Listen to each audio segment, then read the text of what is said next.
You're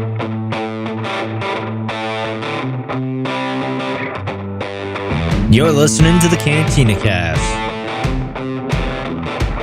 your home for thought-provoking Star Wars talk. Join Albert and Jonesy in breaking down the latest news, trailers, movies, and of course, your favorite characters from a galaxy far, far away.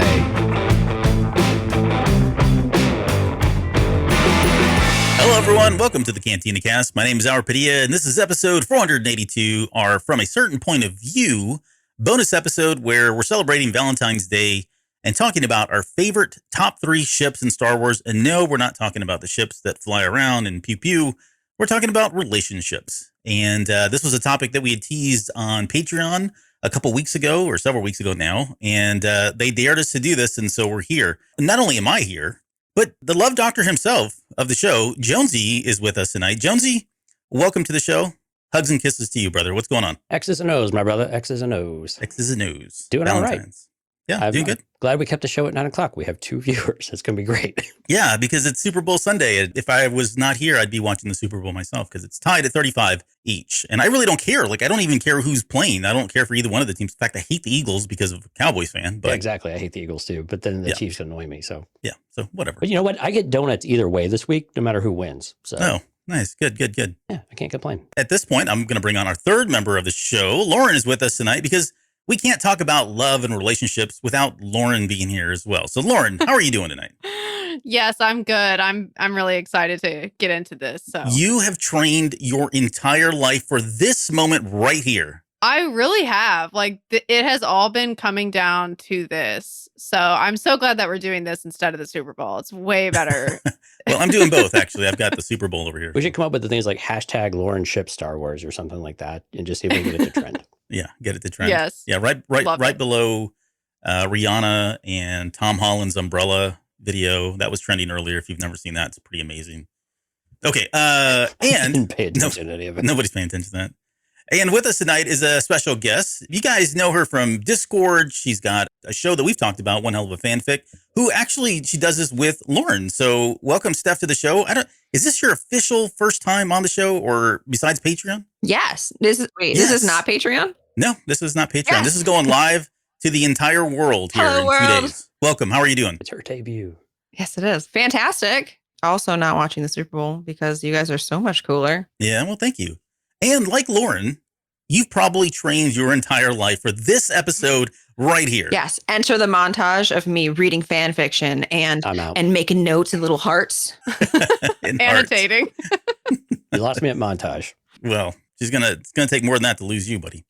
Hey, so before we get started, you guys have a show called One Hell of a Fanfic, and I'll leave it to either one of you to take this, but why don't you guys just plug that show since it's relative to kind of what we're talking about tonight, which is relationships in Star Wars. It absolutely is. So Lauren and I have a podcast about Star Wars fan fiction specifically, and it's called One Hell of a Fanfic, which is we do our best to make a fun play on random Star Wars quotes on occasion. The fan fiction is about not just like what different fan fictions are, but we dive into a single fan fiction every month. Sometimes they're romance, sometimes they're not. We don't do romance all the time. AKA the last episode. The last episode was not. Last one was actually about Finn, and it was a lovely story about like his effect on the other stormtroopers on bases. That's not true. There was hand holding in that episode. There was a hand holding. It was like one time.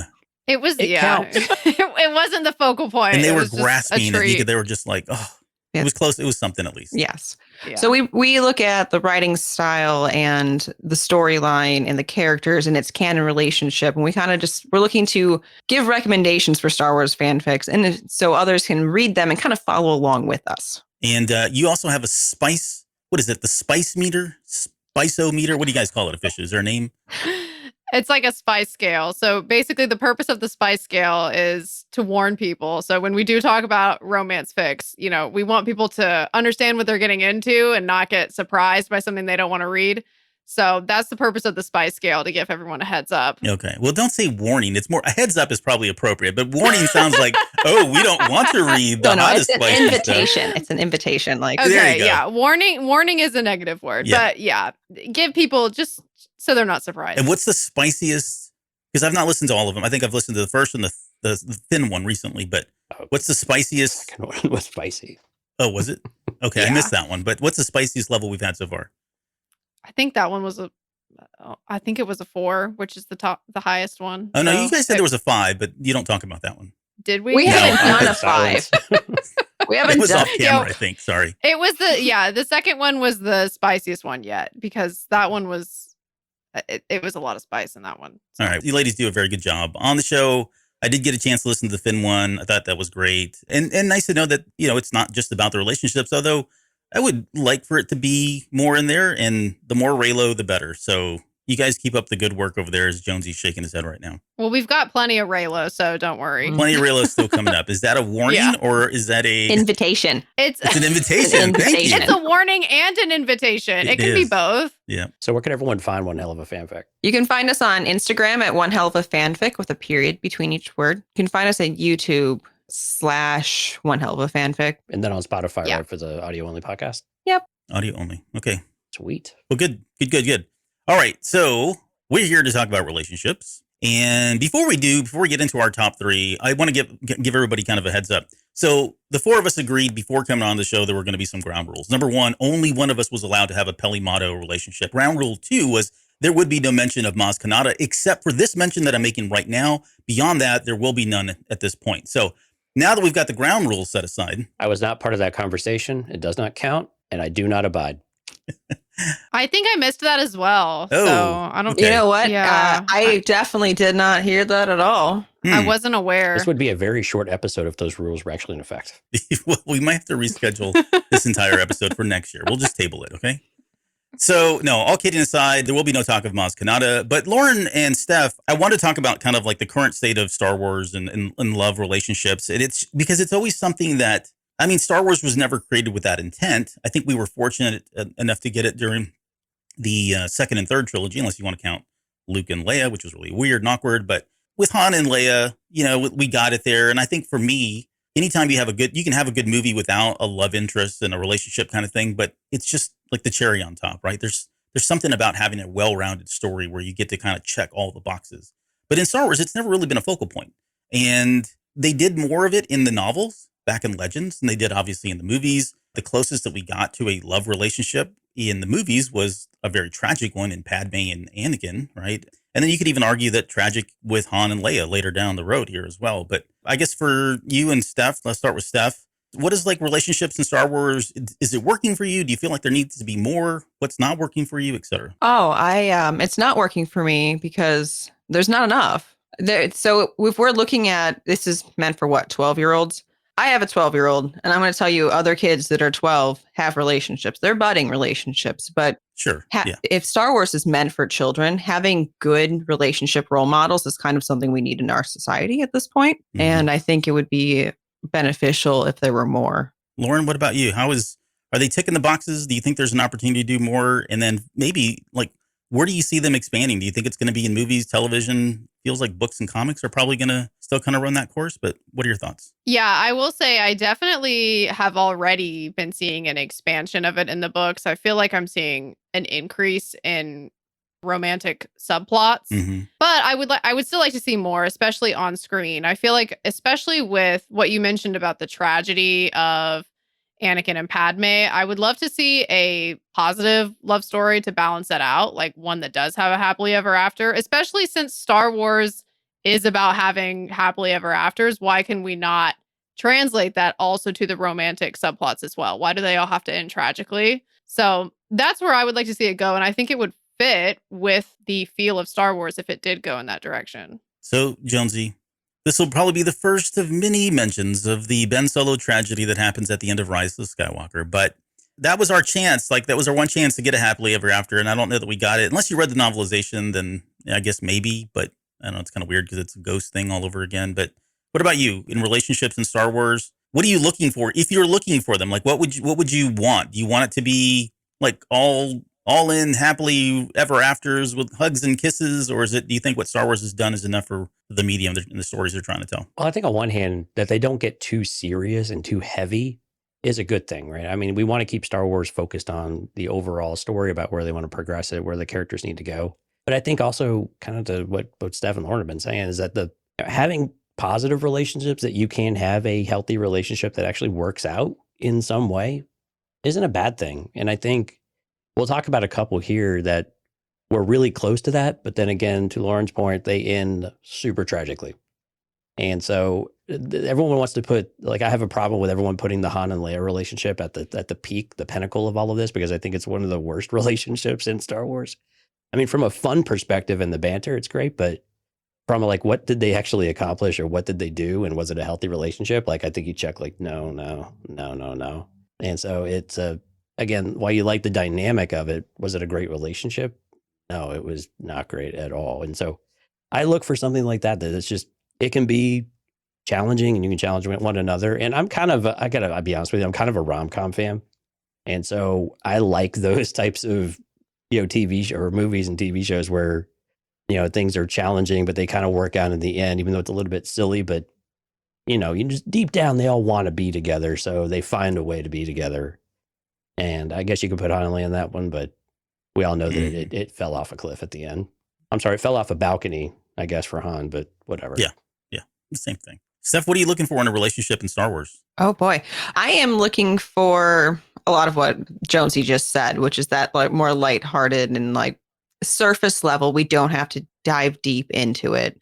And I like the happily ever after. I require that, actually. That needs to happen. Yeah, and a lot of times we don't get it. Okay, Lauren, save me, because I'm going to be the only one on an island here. What are you looking for in Star Wars relationships? I guess I'm a little different than Jonesy and Steph in this way. I would like to go deeper into it, because if Star Wars is about family, which is, I feel like, what we all say a lot of times, then to me, like, romantic relationships are part of that. So why would we not want to explore that a little bit deeper? I'm not saying that it should eclipse like the overall like mythological feel of Star Wars, but I do feel like more of an emphasis on those subplots still, I think there's still room for it without eclipsing the rest of the story, if that makes sense. Yeah. So that's where I'm at. And here's, it goes back to what I say on the main show, or I guess when we're doing normal coverage of Star Wars, but it's so big now that the idea that we can't have something that is a romantic episode, romantic movie, romantic novel, and the subplots be the pew-pews and Star Wars and all that stuff, it doesn't make it not Star Wars. We're just shifting the focus of where it's around. I think Star Wars is at a point now where it is just that, it is so large, and you have so many people that have come into the fandom here in the last, technically in the last 7 years alone with the purchase of Disney, that I think there is a market in a medium. Is it a very large one? No. Granted, I would agree that it's probably not something that's going to fly off the shelves. But I mean, if they did it in the right way, there are plenty of movies out there that are romantic comedies, or just true romance movies, or romance novels that do really, really well. Just throw it in the world of Star Wars. Now, I don't know that we're ever going to get there. It probably will be a long time before we do. All I'm saying is there is likely a market for that. And there are people like myself, Lauren, others, that would be interested in seeing some of that stuff. So I don't know when that'll ever happen, but I would like to see it. I definitely agree that there's a market for it, because if you're just talking about novels specifically, the romance novel industry is like $1 billion industry. So I think if they marketed it right, wrote it right, all of that, I think there's a lot of potential, but that's contingent on the writing and the marketing, it sounds like. I mean, that's the thing, like bring back Elzar and Avar and like that whole dynamic. I mean, that had a lot of promise there of where that was going, and Elzar's, I don't know, trysts, I guess you could say, a lot of that. I mean, it had that element of it. And Albert, you did the Fallen Star? The Rising Storm. Rising Storm, that's right. Where you did he did like the romantic novel, cover, which was fantastic because it actually had those vibes to the story. It would have been really cool for them to expand a bit upon that a little bit more than they did. But then again, it was kind of a nice balance there too that they already had. My blurb was one man's passion, and man was spelled MANN as in Elzar. Right. Good. I went all out on that. So, okay, well, let's get into this. We're going to talk about Rob's here. Okay, thankfully, Rob's here. We can get the show started now. It means probably the Super Bowl's over at this point. But I want to get into, so we're going to talk about our top 3 relationships. We'll do 3, 2, honorable mentions, then number 1. And the only ground rules we said was it could be anything. So it could be relationships that have already been established in canon, legends, otherwise. But it could also be just ships that we think should happen or would like to see happen or know that will never happen, but would, be entertaining to kind of see and follow. So it's kind of wide open. And so I'm really scared about what we're going to get here because this is a very diverse cast of personalities. Let me tell you right now, like we four could not be any different. Okay. So with that, How are we going to do all the overlap? Because I think we're all going to have like the same same names come up over and over. I was thinking that too. So if we do have, I mean, just it's like we've been doing, right? So one person, if you're the first person, you get to kind of lay it out there, and they'll probably take a lot of steam out of it if you've got it later on. But just add whatever you want, or if you don't want to, you can say pass or pull up an honorable mention if you want to, so you can spend more time on that. So Steph, you are our guest tonight, so you're going to kick us off. Give us your number 3 ship in Star Wars. I'm going to start us off really strong, and I'm going to go with Poe and Finn. Oh, okay. Now, this has a pretty large following backing in the circles that I run around in Twitter. It's like I see a lot of like images. Kind of images. Some are not safe for work, but go on, please. Spicy level 4. Probably 5 at this point, but go ahead. Oh my.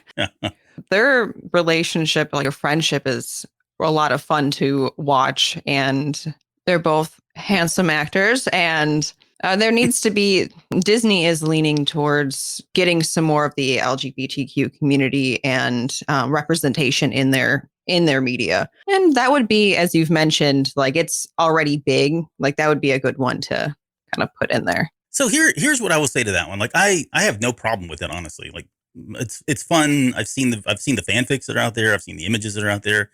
But I can tell you, like, as a straight heterosexual male, like I've had friends where I've just been that close with them. Like it's a platonic kind of love. And I get why people pick up on it because, yeah, like I've seen the videos where they put them together and they're like, buddy, and they're shaking hands and they're touching. There's like subtle grabs and just the expressions and stuff. But I have best friends that are like that. I have people that I just get that excited about, but it's nothing more than just, I've got a big heart. One of them is with me right now. Like we hug and when we see each other, and it's kind of awkward. Sometimes he holds a little bit longer than I want to, but I don't take it the wrong way. I mean, that's just our relationship. But I do see where people have picked up on it. And I think it's a fun fanfic, and there's a huge following, like I said, for it. So, well, it's really cool that they just have a really solid relationship, though. They just genuinely like each other, right? I mean, we get a little contention in Rise of Skywalker, but it's like that healthy tension, right? Yeah. So it's just fun to watch. I think seeing two male characters have a good friendship and a good relationship in general we've talked about this a bunch of times. It's just always great to see. And so it's pretty natural that people might take that, a little bit further. So is it, what is it? Finn Poe? I think it's Finn Poe, right? I think it depends on, well, no, we can't say that. Okay, Lauren, let's go to you. Give me your number 3 ship. Number 3 is Ciena and Thane from Lost Stars by Claudia Gray. Okay, so I knew either you or Jonesy, or maybe all 3 of you would pull up on that one. Tell us why you like that one so much. First of all, that whole book is just written so well, and Claudia Gray just hits the romantic beats just perfectly every time. So, I mean, when that's happening, it's gonna affect me in a deep way. Also, just the fact that just such an extreme situation that they're in, both being Imperial officers and the changes that they go through as they're figuring that out. But despite all of that, they still like never lose sight of each other and have faith in the fact that the other person is still doing the best they can despite these huge differences that they have. And so that story is just very moving to me. Yeah. And I think I don't want to put her too high on a pedestal, but I will. I think we've had so many authors over the years, both in Legends and canon, but for whatever reason, she does a really good job, Claudia Gray, in that relationship. I think that's what we've talked about that on the show many times, that her strength lies in the characters, in giving them depth. And when it comes to relationships, even beyond just, the romance relationships, right? The master and apprentice ones and the friends and all of that. She nails that every time. And Lost Stars is such a great example of that. And it's a book that, usually ends up in, when people say, hey, I want to read a Star Wars novel. A lot of times in the top 10, that comes up as a recommendation for other folks to read. So if you've not had a chance to go read it, do so. It's worth it. And you've got a great solid story there coming from Claudia Gray. Claudia Gray just gets relationships, period. Like she just gets people. Yeah. We spent time with her at Celebration last year, and just hearing her talk about the relationships, both inside of Star Wars and outside of Star Wars. And she just gets it. I mean, she just has this intuition with it. So it's fantastic to see how she's able to bring that onto the page. All right, my friend. Well, you're up. Give us your number 3 ship in Star Wars. All right, going a little deeper cut here, going to the comic books, and I'm going to say Dr. Aphra and Magna Tolvan. Oh, and so nice. Magna Tolvan is an Imperial officer, kind of again, and to the point where Dr. Aphra even like betrays Vader to protect her. But they have this very contentious relationship, a bit like her and Son of Star Wars a little bit, but you could just tell it's not a healthy relationship, but you just want them so badly because they just have this, it's like a Han and Leia chemistry where it's just this, but that they can figure it out and make it work like longer term. But there's just everything is just stacked against them in the galaxy to where they just can't do it. But there's such an intense connection between them that you just want it so hard. And the way that Alyssa Wong has written these characters is absolutely fantastic. And they don't always, cross paths a lot, but every time they have, it's just been really powerful. And it just pulls all those emotions out of you. And so Aphra and Magna Tolvan is my number 3. So do you know where that relationship ended up? Is it still ongoing in that series? I think right now it's been left off at that. Like Magna Tolvan has kind of disappeared, I believe. It's been a while. I haven't kept up with that one as much since the second volume came out, but yeah, I believe it hasn't been resolved in any kind of way. And they just kind of resurface from time to time. That would be interesting because, of all of the comic book characters, it seems like Aphra constantly gets brought up in terms of at some point they're going to do something with it. Can we get Aphra anything on screen, please? I mean, that's what I'm saying. Like whether they do an animated, live action, like she seems like one of the first characters to make the jump. And I think with it would give them an opportunity to kind of tell that story. And the story arc right now is so freaking good. Like she's like semi-possessed by this. I mean, it's just crazy good and original and creative. And Alyssa Wong she's this adorable, like shy, really quiet person, but she is amazing, like in every sense of the word. Like when we saw her celebration, just loved listening to her talk. She didn't talk a whole lot, but she's just so unassuming and she's perfect. I love her. Yeah. I might have a little crush on Alyssa Wong. Yeah, well, just a little bit. Yeah. I won't deny it. Lauren. I will I'll wave that flag proudly. Yeah. What Alyssa Wong needs to do a Ventress story, and then you'll just be like, start done. with me, Padilla. Sorry. All right, what's your number 3, bud? So my number 3 is actually from Midnight Horizon by Daniel Jose Older, and I went with Cantum Psy and Atar. Oh. For me, that storyline, and if you've never read it, they're both non-binary characters.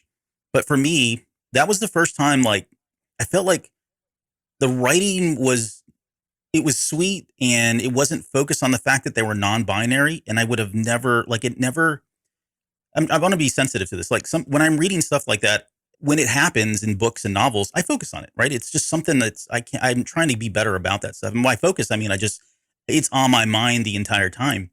But I picked this one specifically because as I was reading Midnight Horizon, this was the first time, and maybe it's me growing as a person, maybe it's just the deftness of his writing, Daniel Jose Older, but it was the first time that I read that where that was not on my mind. It was like transparent, which is how it should be, right? We shouldn't be focusing on those things.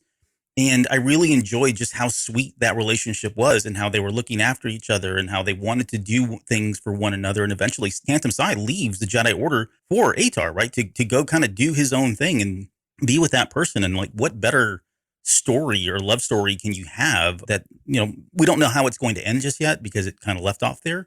But I really enjoyed that storyline. And so it wasn't that deep.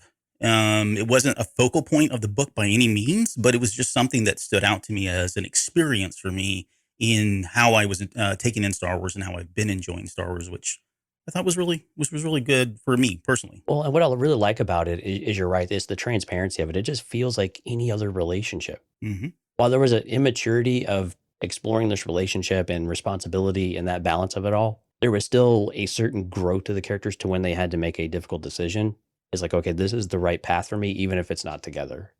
And I think that was one of the great things about even when you have characters deciding to part ways, that it wasn't in the traditional, we kill them off or we have a big fight and it just falls apart and we pine over them. It's like, no, we actually it was heartbreaking, but at the same time, it was natural and it felt good. And it felt like, okay, yeah, they really have grown to a different place, and so it was really cool to see that side of a relationship come forward. Yeah. Lauren, you're next. We're going to start with you. We are on our second ship. Give it to us. What do you got? Number 2 is Obi-Wan and Satine. Oh, never heard of him. All right, tell us Yeah. why. But this one ends tragically, so this is It surprising. does for end me. tragically. Well, that's the thing is it does end tragically, which I wish it didn't end tragically. But in terms of how they were together, I feel like there was just so much potential there. Like I feel like they both challenged each other in the best way, Mm-hmm. while also like in challenging each other, there was a lot of potential to make each other better too. So it is unfortunate that it ended tragically, but I think foundation would have been there for it to have continued and been really great. What do you think of those episodes, Stephanie? Well, I like them. I don't know. Well, I like it, to kind of go to Lauren's point. What I like about it, though, is that they both, again, kind of like with Cantum Side, they both kind of picked responsibility and what they knew they had to do and what they brought to the galaxy. And they were able to kind of sacrifice their relationship from that way. But it was it's kind of like a Padme type of mentality, too, right? Or even a Leia. Like we have things that are bigger than who we are and what we are. And we have to carry that forward. And it's just not in the cards, even though there's definitely that attraction and that just, intensity between them when they're together. But I do like, that's a great point, Lauren, where they kind of made each other better in those situations, even when they were on kind of different sides of the coin of what they needed to do. And yeah, it's really unfortunate that again, a character had to die.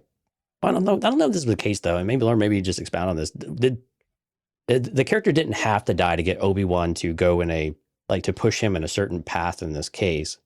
But it did show us a very different side of Obi-Wan as a result of that.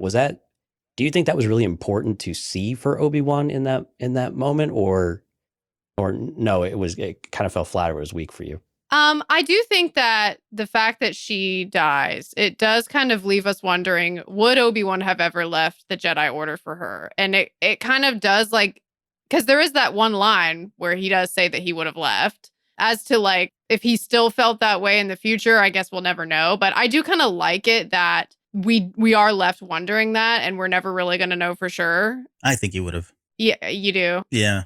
I don't think so. I think you Yeah, I think there was a good chance. So I don't know. Like I hate the whole concept of, well, they had to die because of such and such. Like I feel like that just depresses me to look at it that way. But I think in this case, it made a lot of sense for her to die, just given Maul's takeover and what they were trying to do and punish Obi-Wan. And so I think it was powerful in that way. There were probably other ways they could have done it, but I don't think it was I was happy that it wasn't I didn't view it as a scapegoat kind of kill. No. That we've just got this character and we just need to write her out. At least it didn't feel like that way to me. True. I agree. It didn't feel that way, even though I always hate it when a great character dies. I agree that the way that it was written and the way it played out, it did make sense. So, I mean, I do have to at least accept that. The way I always saw it was that was written here. I have a really, like, I love that relationship, but I do not like the way it ended, and not because she died, but I felt like it was supposed to drive Obi-Wan, and I didn't pick up on that as much. Like, I don't know that he grew as much from that because there was just so much. And to be fair, there were so many other things going on in the Clone Wars, right? So I get it. But where the disconnect was for me was him saying, I would have left, I would have come back had you asked me, that kind of thing. I mean, I believe him, and in my heart, I feel like that's what he would have done. But I don't know that they did a really good job of like showing how, what the impact was of a relationship. What did it do for Obi-Wan? I mean, it's a cartoon and it's an aim for kids. So I wouldn't have expected them to get in that deep. But I will say this, that relationship is another in the ships of Star Wars that comes up a lot. Like there's all kinds of fanfic written about it. There's all kinds of pictures and homages, and people just have always held on to that relationship very strongly in Star Wars. My biggest frustration with that relationship is that it never made its way to Anakin, to where Obi-Wan and Anakin could actually have a legit adult conversation, We'll come back to that because we're going to, look at Steph. Hold that thought, Steph, because I'm sure hopefully someone has Anakin and Padme in here, but there is something that came out of a deleted scene. If not, it's in my honorable mentions for that particular reason. But okay. So Jonesy, you're next. What's your number 2? It's oh wait, sorry, no, it's not. It is from Dark Disciple, Asajj Ventress, and Quinlan Vos. And okay, so thank you. Everyone knows my favorite novel for Star Wars is Dark Disciple. I just love this relationship because it was, you got to see a lot of growth and a lot of focus on Asajj Ventress, but we also got to see Quinlan, break the walls down. And the way that the relationship ended up, it was a great, again, it was another death, but it was a great way to see a character. It was a great way to see the character refute the dark side and make willing choices and have great insight. And Christy Golden just does a fantastic job writing this book. And this is where it works better than like an Anakin with Luke, right? I think in some ways is that you just have that time with the character throughout the story, but also be able to hear what she is thinking and what she's saying and the overall change and the how Quinlan Voss wants to honor her memory at the end of it when, you know, and put her to rest with the rest of her sisters and all these things. And just to see that relationship grow and the fun sparring between them, it captured everything that you really like in Star Wars of kind of a contentious relationship of two people who click, but they don't want to click kind of thing. And with Asajj Ventress, she doesn't want to click with anybody, but to see her work with someone and it was just such a fun relationship.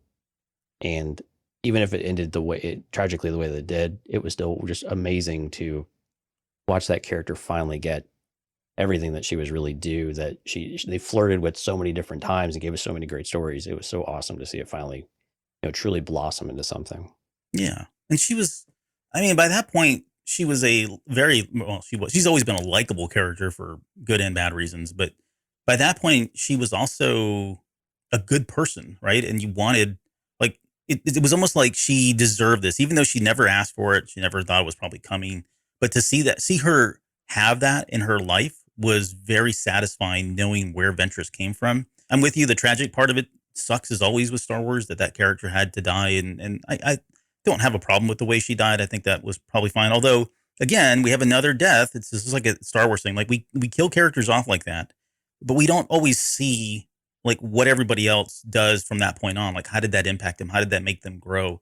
You know, I don't know that we'll ever see that with Quinlan Voss. Right. Because where the hell is Quinlan Voss? He's not been around in forever, but you know, you got to think they had some kind of an impact on him, or it had some impact on Kenobi, who, you know, this is a bitter rival. And yet he was part of her funeral and went through that whole process to help bury her in a very reverent way, which was very beautiful to watch for something like Obi-Wan, considering where they were in the Clone Wars and the relationship they had there. I'll get there, my friend.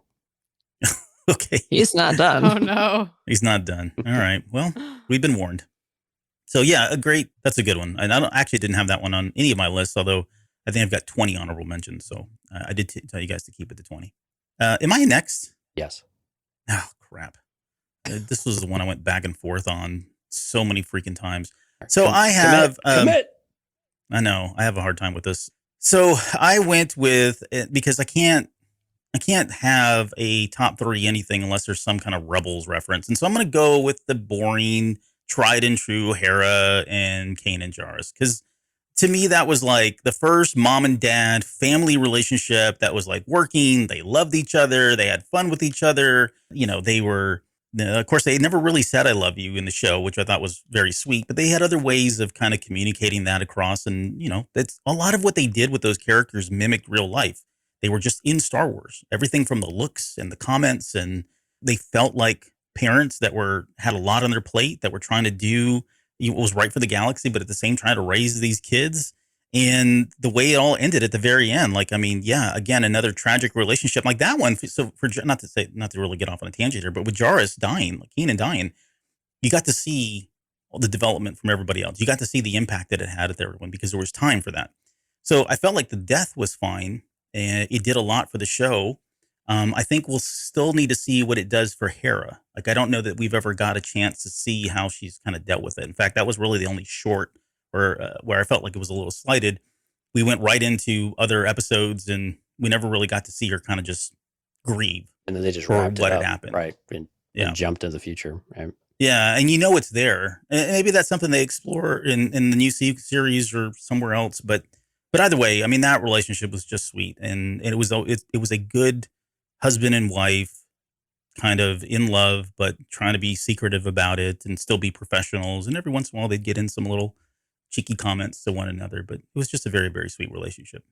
Okay. All right, Steph, you're number 2. Okay, so I've had to move my number 2 around a couple times now. So now we're just going to have to go with some of the honorable mentions, as you said. And I'm going to go with L3. Well, tell us before you moved them. Wait, you moved them, what were they? What were they? Stick to your guns, because my number 1's already been said. Well, Obi-Wan is the team, and then also Hera and Kanan. Oh, sweet. Okay, so I wasn't the only one. So I'm going to have to bump L3 and Lando up there. And when we have to question, how does it work? We just have to know it. works.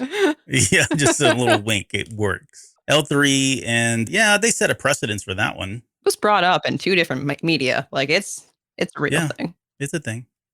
Honorable mention. No, honorable mention time. Do you have any? Well, Steph, let's just stick with you. Do you have any other honorable mentions here that you want to kind of get off your chest? I went with Sana and Afro. I enjoyed that. They're not getting along. Mm-hmm. Cassian and Jenner. So Luke and Mara Jade, Ezra and Sabine because fan fiction, and then Rex and Ahsoka. So tell us a little bit more. So about those characters, like what were some of the things that stood out for you on those? Why did you pick them? Why did I pick them? So I watch Star Wars for a very different reason than y'all watch Star Wars. I watch Star Wars for the entertainment value. So I like all of Star Wars except for Resistance. You're not really alone in that one, though. Come on, man. So everything on my list is entertainment value. I want that happily ever after. I want it to be enjoyable. And yes, there's mystery, and I want to know more about what, like Obi-Wan and Satine. You guys are like had these beautiful reasons why the relationships were great. I'm like, I just want to know what happened. Yeah. That's why. Well, let's move to Lauren. Honorable mention time. How many do you have? Okay. 8. Okay. Some of them are quick. Good. That's good. Look, Okay, Jonesy's got so- like one over there. Go ahead. What do you got? Okay, so Major Domo and Pelly, I'm not going to say a lot about it, but I had to. I had to say. It was like couldn't even get it out. She said Major Domo and Pelly. For anybody that didn't hear, if you can't hear at that frequency, Major Domo and Pelly is what was said. I'm so proud of you. Okay, they're so funny. I want to see more of them. That's all there is to it. Okay. Boba and Fennec, because I feel like they could be a real power couple. This one's a little controversial. Elzar Mann and Orla Jareni, another possible power couple. I don't want him to be with Avar because I don't think they're a good fit. I think him and Orla would have been wonderful together. Oh, too bad. Orla's dead. So spoiler alert.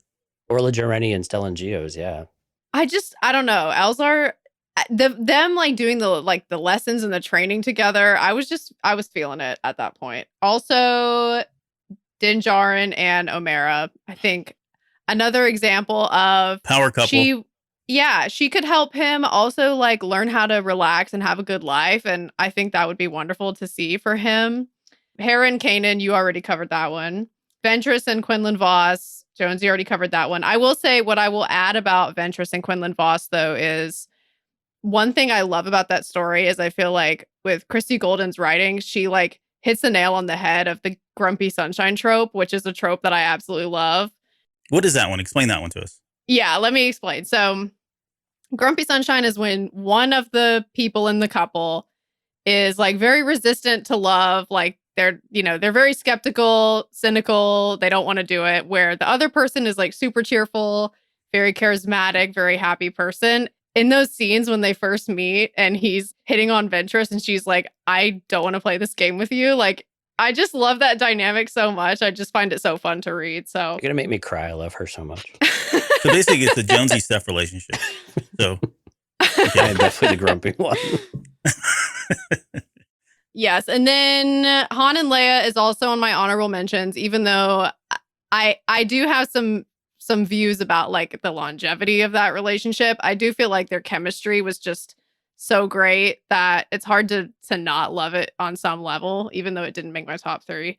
And then also Reylo has to be on here too, because again, with like the chemistry, with the fact that I was right from the beginning, I just can't let go of that.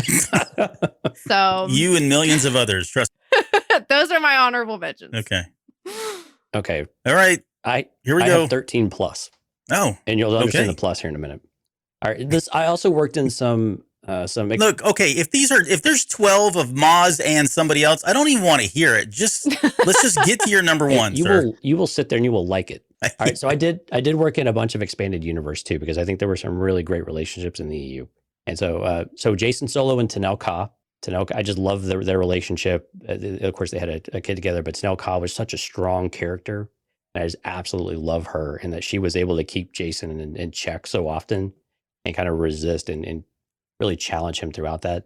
Another one was Anakin Solo and Tahiri Vela. Tahiri Vela might very well be my favorite EU character, like period. Really? I did not know that. Absolutely love Tahiri Vela. Just the way that her arc went was always awesome. you can't have, if I'm going to round out the solos here, Jaina solo and of course Jagged Fell. I'm probably stealing one of Stephanie's. I just love, I mean, again, another challenging relationship that found a way to work out, and they leveraged each other's strengths so well. And they just had, their relationship was just so strong. Hondo and Maz and the Master Codebreaker, because I want to. Here we go. Keep going. I want to hear what a poet with a blaster actually means. Oh no! Spicy level 4. Yeah. I did have Obi-Wan and Satine in here. Mara Jade and Luke, you can't not have it. I did have Lando and L3 as well, like Stephanie. Ezra and Sabine was another. I love that flirtatious type of relationship. I had Revan and Bastilla Shan. Oh, I had to slip it in there. Might come up later. Right. Go on. A Republic Commando reference. So Etain Tirmurkan and Darman from Omega Squad, because that was just kind of a forbidden love thing. I did have Asajj and Obi-Wan because I just love their flirtatious relationship. It was always so flirty, and it was just so well done. It's so perfect.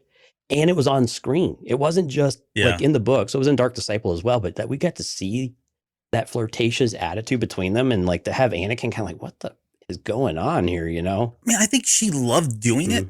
And I think she loved the fact that it got him, like, you know, it bothered him in a good way, probably, but she was getting under his skin. And, wait, who's? Anakin's or Obi-Wan's? No, Obi-Wan's. Oh, I didn't really.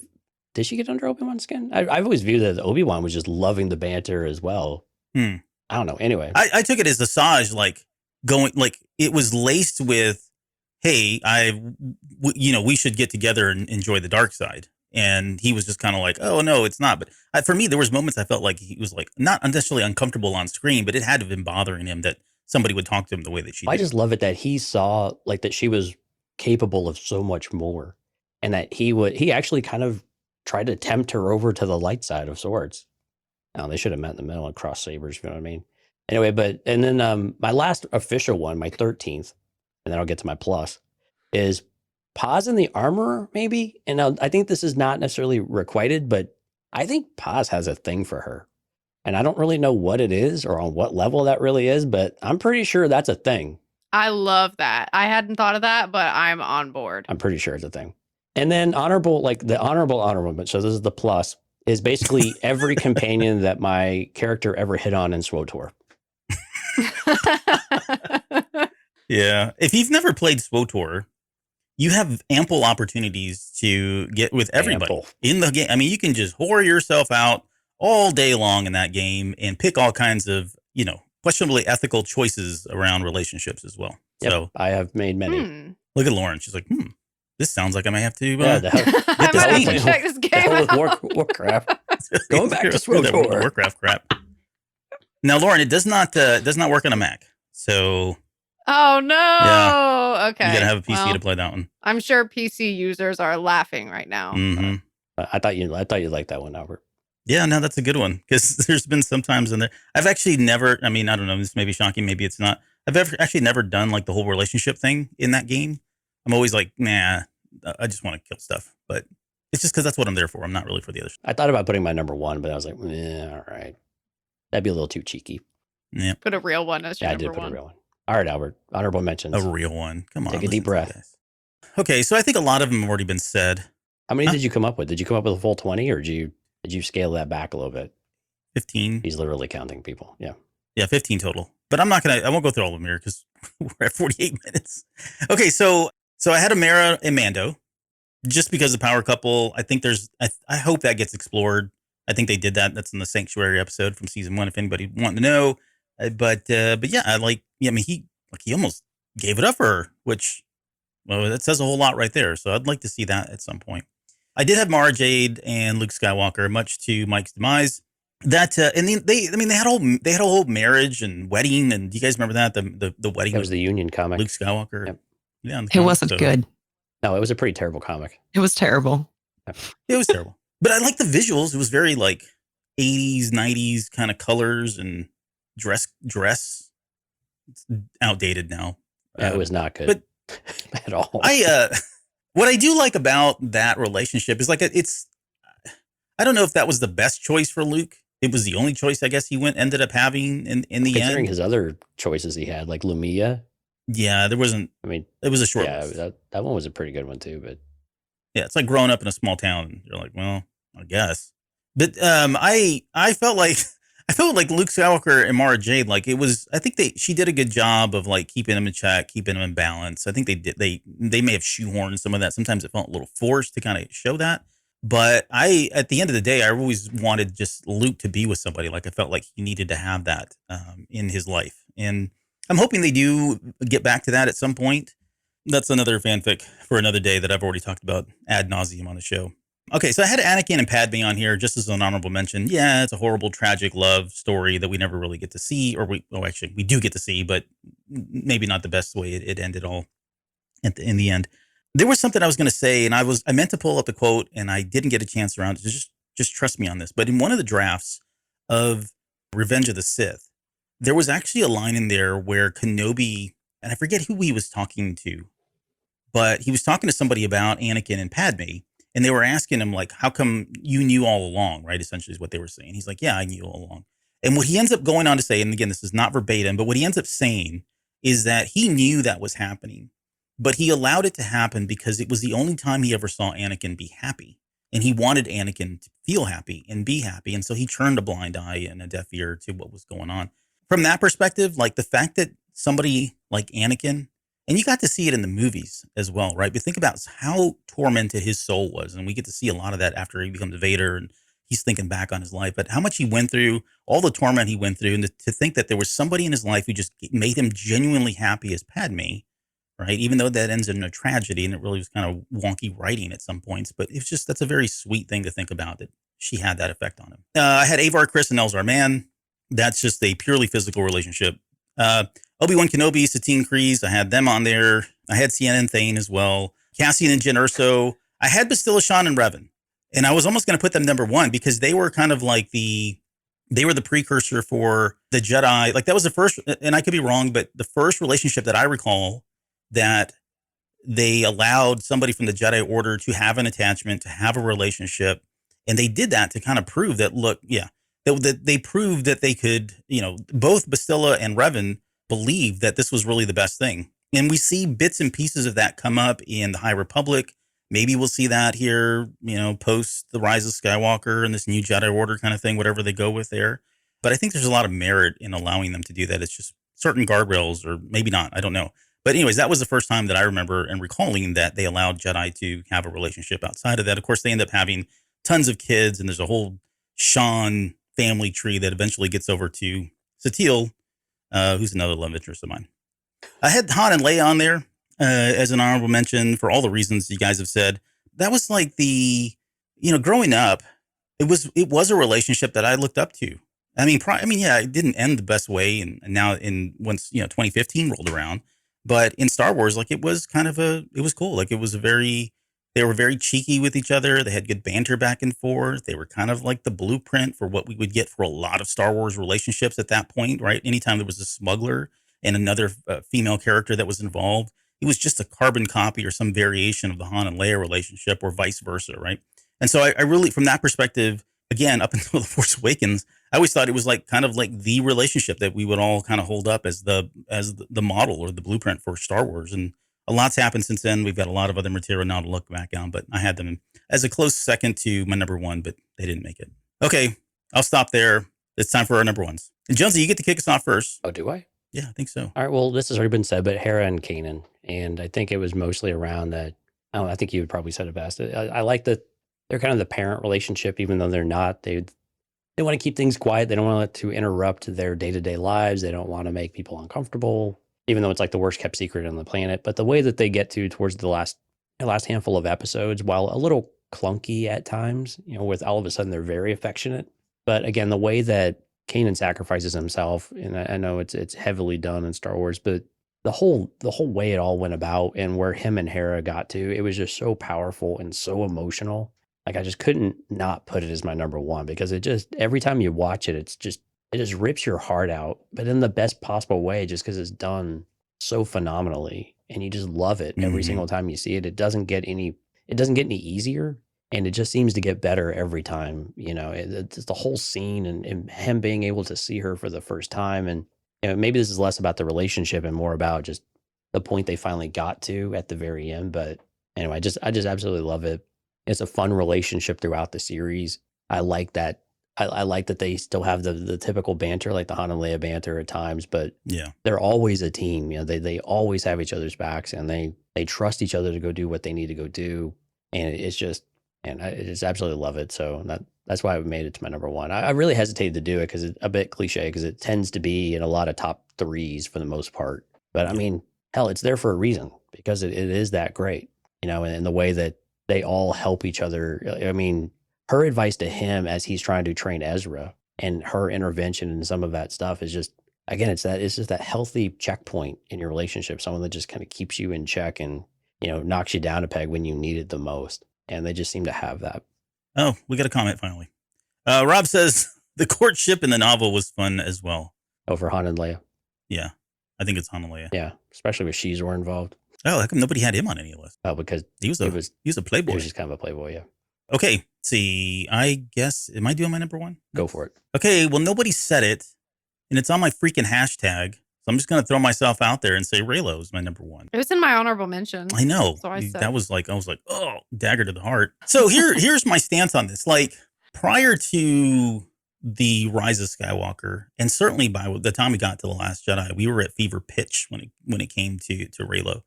And I will say, if you go back and listen to the episodes when The Last Jedi came out, I was not a fan of it. Like, it's clear as I went back and listened to the episode today. I didn't like it. I didn't like it at all. And I've come completely around now on this whole idea. Because at the end of the day, it's almost kind of what Steph was saying earlier.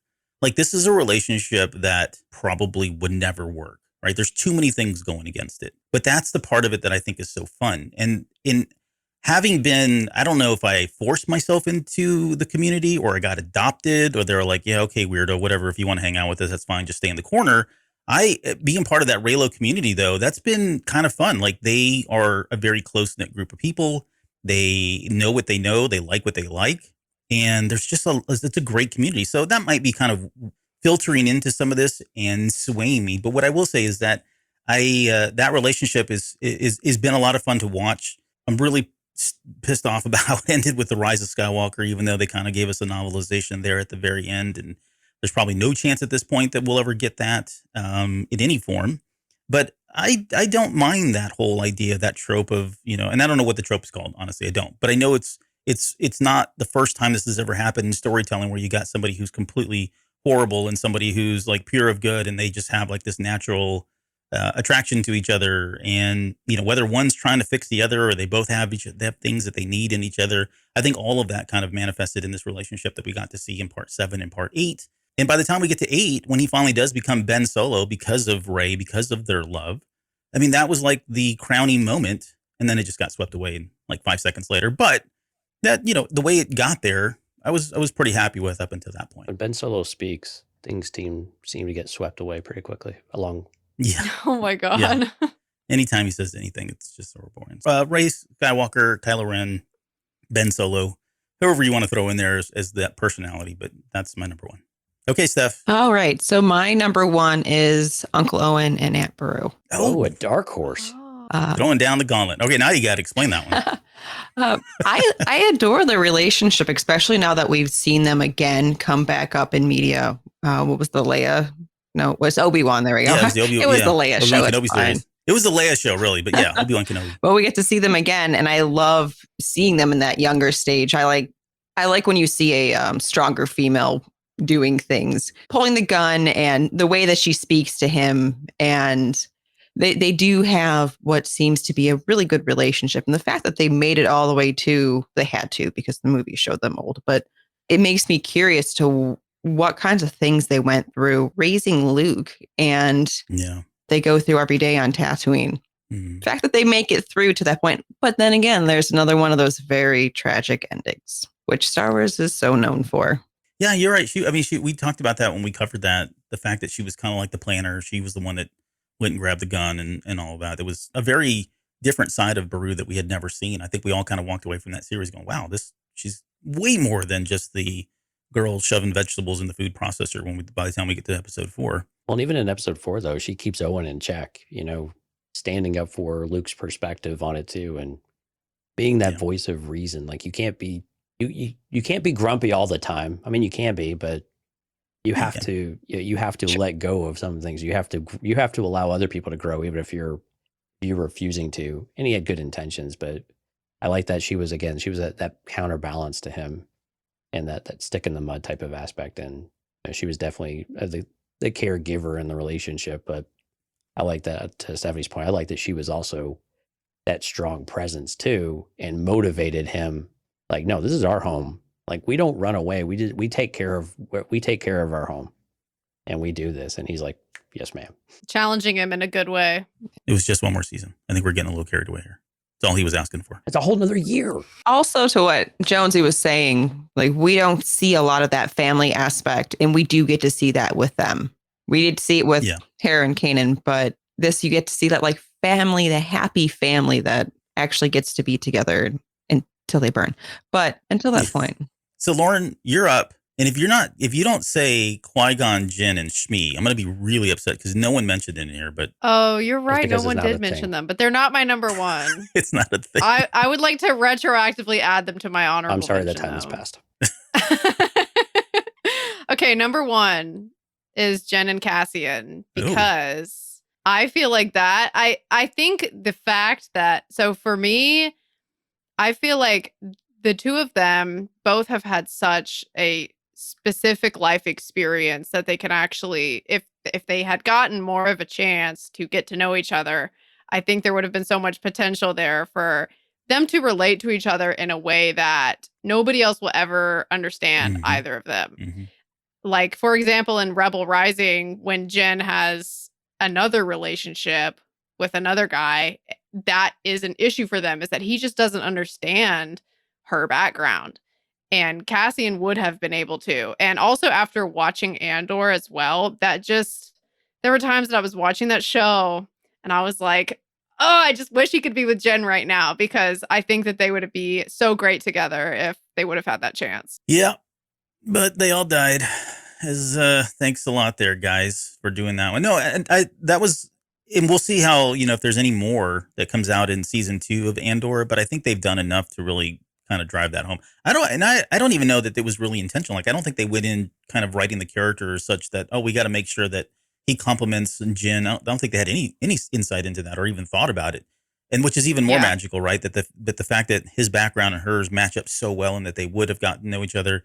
That last scene when they're on the beach and they're kind of, they're holding hands and they're embracing each other right before their final death. And that's like, that moment hits so much harder now after Rebel Rising and after season 1 of Andor, that it's almost difficult to watch, because to your point, they really would have been the power couple, the couple for Star Wars, but can't have nice things. No one mentioned 3PO and R2 either.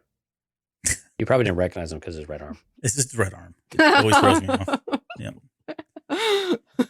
Well, I think we got a pretty well-rounded group of, ships in Star Wars, more diverse than maybe I even thought we were going to. I thought we were all going to land on the Lukes. To be fair, like, I went in thinking, it's going to be, Han and Leia, and it's going to be, all the ones that I put in the blurb or whatever. But then I started writing all these down. I thought, I can make an argument for a lot of these honorable mentions as to why they should be above my number 1s and number 2s and number 3s. It's just there's a lot of different versions and variations of these relationships.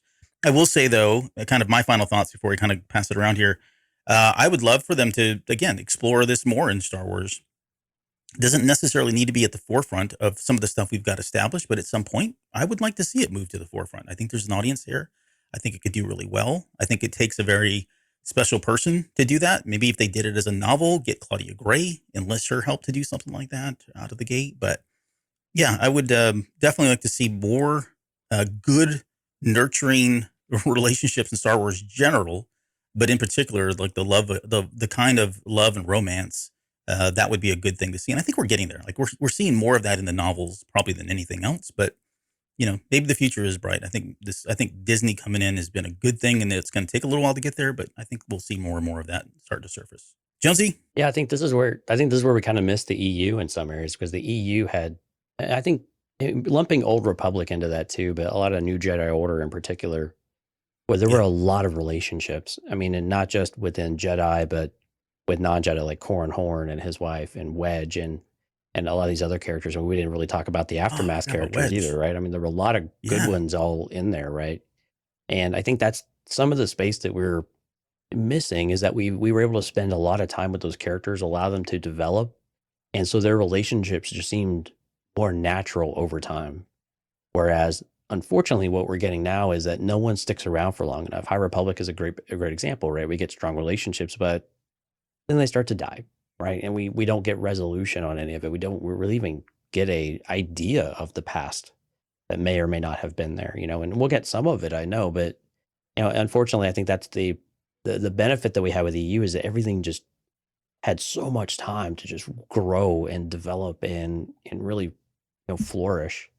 And we've not had that in Star Wars canon because we feel like we've got to keep everything moving so quickly, and we can't have them stick around. For why that's a thing, I don't know. And maybe it's because we know we're not going to stick around in these timelines for very long. I mean, considering, right? I mean, even High Republic, we don't stick there for more than a year or 15 months before we go flashing around. And so I think that's a bit of a disappointment. So I'm hoping that we can take a look at some of that and say, okay, why were those so powerful? Why do we like those so much? And somehow work some of that in. And maybe that's what comes of all of these, like, the range of the New Republic, these things in this kind of Mando verse where these characters aren't necessarily dying. So maybe we do have a chance. And while I'm not a huge Mando O'Mara fan, I mean, things like that, you could do something more with. And there's more history and there's more backstory to explore with her. So I think those are opportunities there. But I really like to see some of that start to happen so that we can have long-lasting stories and long-lasting character development that doesn't feel like it's going to get cut off any chance we finally get attached to them. Steph, any final thoughts or final words on relationships? Anything we've talked about tonight before we move on? I think it's only fair that if you get to mention your least favorite relationship in Star Wars, that we get to mention ours. And for me, mine is Skier and Orla Drenny, because I agree with Kiva on this one. Ew, no. Thank you. Yeah. No, that's gross. Skier and anybody is gross. Like, I don't understand what's going on there. Dude, Trandoshans need love too. Did they lay eggs, dude? I don't know, like, who's... That's not a deterrent in the fan fiction world. That's not a deterrent. Yeah, you got to fertilize them somehow. Oh, is it really? What in the world? There's some weird people out there. Like, if I see fanfic and Trandoshan is one of the tagged words, I'm like, nope, out, don't care, don't want to see it. Jawa is another one, don't care. Peli Motto, Maz Kanata. Wait, how did Maz get? I didn't say Peli and the Jawa. I said Peli and Major Domo. That's no different. one said Peli. No one said Peli and the Jawa, which I'm like shocked. Like, I threw this out there, chummed the waters. Did you just insinuate Maz and a Jawa? The buzzwords were all dropped at once. Yeah. So Maz, Ewok, Jawa. No thanks. Hard pass. Right, I'm bringing up my Maz list now. Okay. Lauren, what about you? Any final thoughts? You can close this out here, Will. Yeah, I mean, just what y'all were saying about the books. I do feel like that, as I was saying earlier, I think that exploring some of this more in the books is a good place to start. And it does seem like they've started doing that with the increase of the amount of romantic subplots and how intense they are as well. So I think that there's good signs that we could be seeing more romance in Star Wars, but I think it's going to take a while for it to get to a point where at least I want to get it, because I think a lot of people need to warm up to it maybe. Well, and you have some younger characters in the High Republic that are not getting killed off. And so, like, Midnight Horizon was a great example, right? You had some of those younger characters that you could do what like they did in the EU and bring those characters forward and start to do more with them as we kill off these older characters for whatever reason. Mm-hmm. That's very true. Yeah, that would be an opportunity. Yep, you're right. It's gonna take a while before people come around to it, and the minute it becomes front and center, there's gonna be people that push back immediately. Like, this isn't Star Wars and all that. But I mean, but that's why you need to give it time to develop to where it just becomes a part of the character's base, and it doesn't feel so rushed, and it doesn't feel like they're just cramming it in or they cram it in there. I think that's the pervasive. If I were to say there's a problem with finger quotes, it's just that breakneck speed that we feel like we have to go through all of these things. We get a little bit of development there over time, but we don't stick with it at all. And so it feels like anytime there's a relationship that buds, like a romantic type of relationship at the very least, then it has to be resolved just as quickly. And because we're not going to go back to those characters for 2 books or 3 books or at all. And I think that's just unfortunate. I think that's one of the gaps in the High Republic that it is. And that kind of limits you on what you can do outside of the books as well. But I'll get off that soapbox now because I will sit here and talk about it for about 45 minutes. Well, I'm going to add 45 minutes of rebuttal here. No, go Well, ahead. what I was going to add to what you said too is like to those people who would have a problem and say this isn't Star Wars. I mean, you could make the argument that pretty much all of Star Wars, I mean, the tragedy of Darth Vader is because of his relationship with Padme. Without his relationship with Padme, this story would be completely different. So Yeah. I think romance has always been central to Star Wars, but maybe because that one ends tragically, people kind of take it a different way. Yeah. Well, I'll stick to what I always say, and it's if you have a good enough story, it doesn't really matter where it sits. And all we need is that perfect story to land in Star Wars, whether it's now, 5 years from now, 10 years from now. If it's a good story and it's a romance story and it just happens to be set in Star Wars, I think it's going to be successful. So a good story is a good story no matter what, right? And people are going to blow us think about it no matter what, either way, because it's Star Wars. So it's going to happen. So just find a good story, and when we're ready to do it, get it over with. Let's have it. Get it over with. Get it over with. It's really romantic. A nice way to end the show. Let's just get it over with. Okay. Before we go, Steph, once again, where can people find you, and where can they find One Hell of a Fanfic? You can find One Hell of a Fanfic right on Instagram at One Hell of a Fanfic with a dot in between each word, and also on YouTube at One Hell of a Fanfic. Search it, you'll find it. We're also on all of the normal podcatchers like Spotify, iTunes. And you've got the Finn episode out. When do you guys know? When will the next episode be coming out? Do you guys know? And what's it going to be on? Do you have that? Do you want to announce that? Yeah, sure. We have monthly episodes. They come out on the first of the month. This month, we are doing one that's about what would happen if Padme hadn't died. She just felt like the whole one starts off with she didn't die, but she certainly felt like she was. And it's the story of what happens after that for her. And she goes on this little adventure with Obi-Wan. Oh, great. That's not going to make Anakin mad. You'll just have to find out. I know. We'll have to just find out. Lauren, what's going on with you? What do you got coming up, and where can people find you? Yeah, so you can find me on Instagram at Lauren Covers Star Wars. So that's where I post kind of like my next videos coming out for Cantina Cast. And I also post some One Hell of a Fanfic stuff on there as well. My next video coming out is actually going to be the embargo for Jedi Battle Scars is up on February 20th, I believe. I might be a day or two off, but the Tuesday after the embargo is up, my very general non-spoiler review for Jedi Battle Scars is coming out. Very cool. And there's going to be more shipping in there. Yeah, there's some more shit in there. Yeah, there's some Patreon episode. We got a Patreon episode coming up. We're going to cover the top 3 moments of season 2 of The Mandalorian. That'll be coming up here in the next 2 weeks. It's not been scheduled, but I promised we'd do that before, and it's coming fast because season 3 starts March 1st. So, Jonesy, it's all up to you now. We had some people, like, the amount of viewers, like, quadrupled the minute the Super Bowl was over. So thank you guys for joining after the game. We take no offense. I totally get it. I had it on over here on my left screen. But did you keep note of who was in the chat? And I don't know. Do you want to plug our show? Yeah, sure. Sky, Rob, Jorge, obviously Subdued, Emotional Evolution, Risk. Thank you all for showing up in the live stream again. We will be live later this week. We're going to have 3 episodes this week. That's the plan. So we hope you will join. I hope you will join us on Wednesday. What are we talking about on Wednesday? Oh, we're going to come back and talk more Bad Batch. The Believer. Yeah, talk about the Believer. Who are the Believers? Like, what is this whole, I don't know, sect or crazy people? I don't know what you want to call it. I don't know how Hard Counter pops in right at the last minute saying he is not here. So thank you for not being here, Hard Countered. Yeah, thank you for not being But here. yeah, so yeah, huge thanks to everyone who showed up. We are live. If you're listening to this on the podcast, we do a live stream every month or every week, twice a week. Wow, it is a Sunday night apparently. So you can find all of this at cantinacast.com/YouTube.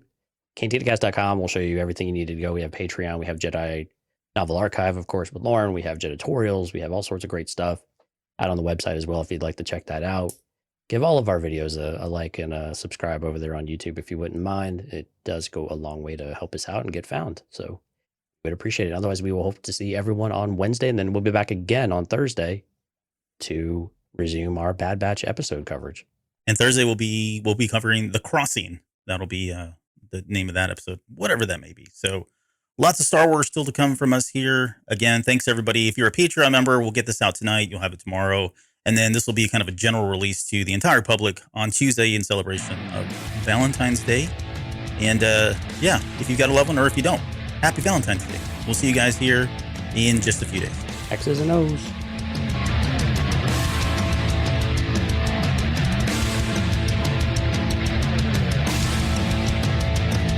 You're still listening? Wow, that's amazing. Well, I'm here to give you the disclaimer. Normally we do a big, long, drawn-out disclaimer thing saying what's what and who's what and all that other stuff, but I think you guys kind of know that Lucasfilm and Disney have no affiliation with us at all, and we have none with them. We talk about Star Wars, which is their property and all that other good, fun stuff, but I think you can tell which is our stuff and which is their stuff. If you can't, well, then send a lawyer to send an email to me and I'll be glad to chat with them. Other than that, you know what's what, so that's your disclaimer.